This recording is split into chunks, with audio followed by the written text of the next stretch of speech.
വളരെ പ്രധാനപ്പെട്ട ഒരു വാർത്തയിലേക്ക്. Report big breaking.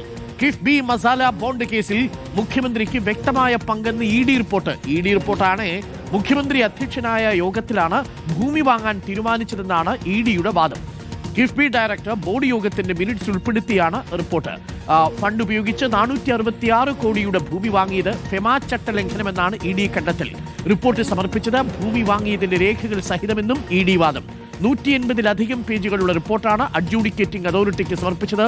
Report big breaking. FEMA ലംഘനമെന്നുള്ള ഇ ഡി കണ്ടെത്തലിൽ മുഖ്യമന്ത്രി കൂടി സമിതി ചേർന്നിട്ടുള്ള കിഫ്ബി ബോർഡാണ് ഈ തീരുമാനമെടുത്തത് എന്നുള്ളതാണ് ഇപ്പോൾ കണ്ടെത്തിയിരിക്കുന്നത്. 466 കോടി രൂപ കിഫ്ബി ഡയറക്ടർ ബോർഡ് യോഗത്തിൽ മുഖ്യമന്ത്രി പങ്കെടുത്തിരുന്നു. അത് സ്വാഭാവികമാണ്. ശരൺ, യഥാർത്ഥത്തിൽ ഇതൊരു ബോർഡ് യോഗത്തിന്റെ തീരുമാനമാണ്. മുഖ്യമന്ത്രി കൂടി പങ്കെടുത്ത കിഫ്ബി ബോർഡ് യോഗത്തിലാണ് ഈ തീരുമാനം എടുത്തിരിക്കുന്നത്. ആ തീരുമാനത്തിന്റെ മിനിറ്റ്സ് ആണ് ഇ ഡി ഇപ്പോൾ ഫെമാ ലംഘനത്തിന്റെ പേരിൽ അഡ്ജൂഡിക്കേറ്റിംഗ് അതോറിറ്റിക്ക് കൊടുത്തിരിക്കുന്നത്. ബോർഡ് എടുത്തിരിക്കുന്ന ഒരു തീരുമാനത്തിന് ബോർഡ് ചെയർമാൻ സ്വാഭാവികമായും നോട്ടീസ് അയക്കുന്നുവെന്ന് മാത്രമേ ഉള്ളൂ നമ്മൾ മനസ്സിലാക്കേണ്ടത്. ഇന്നലെ ഇതിനെ പ്രതിരോധിച്ചുകൊണ്ട് ധനകാര്യമന്ത്രി അടക്കം രംഗത്തെത്തുകയും ചെയ്തു. ഇ ഡിയുടെ ഈ 180 പേജുള്ള റിപ്പോർട്ടിൽ പറയുന്നത് എന്താണ്? കിഫ്ബിക്കെതിരെ ആ അർത്ഥത്തിൽ കിഫ്ബി ഒരു നിയമ ലംഘനം നടത്തി എന്നുള്ള ഒരു പരാതിയിലേക്കാണ് ഇപ്പോൾ എത്തിയിരിക്കുന്നത്. കിഫ്ബിക്ക് തന്നെ നിയമസാധുതയില്ല എന്ന നിലപാടിൽ ഇ ഡി മാറിയിട്ടുമുണ്ട്. എന്താണ് ഈ ഇ ഡിയുടെ അഡ്ജൂഡിക്കേറ്റിംഗ് അതോറിറ്റിക്ക് കൊടുത്ത റിപ്പോർട്ടിൽ പറയുന്നത്? Sharan, good morning.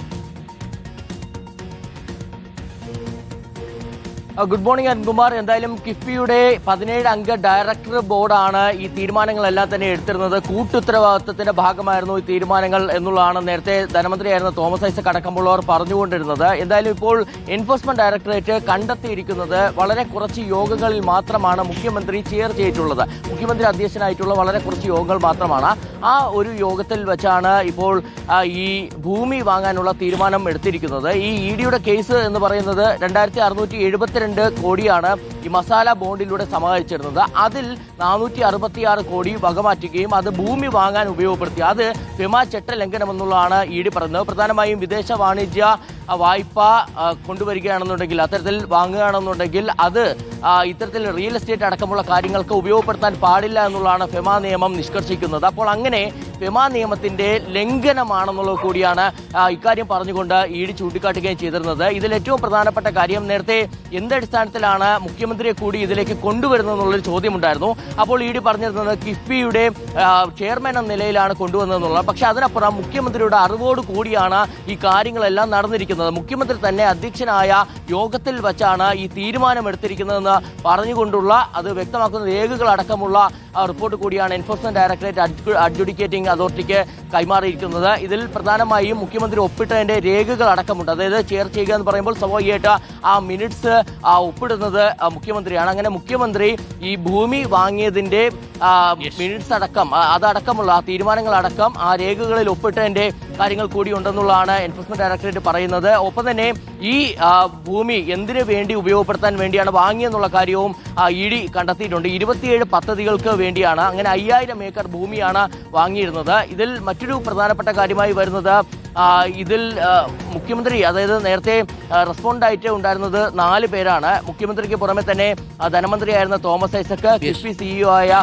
KM Abraham, ഒപ്പം തന്നെ കിഫ്ബിയെ.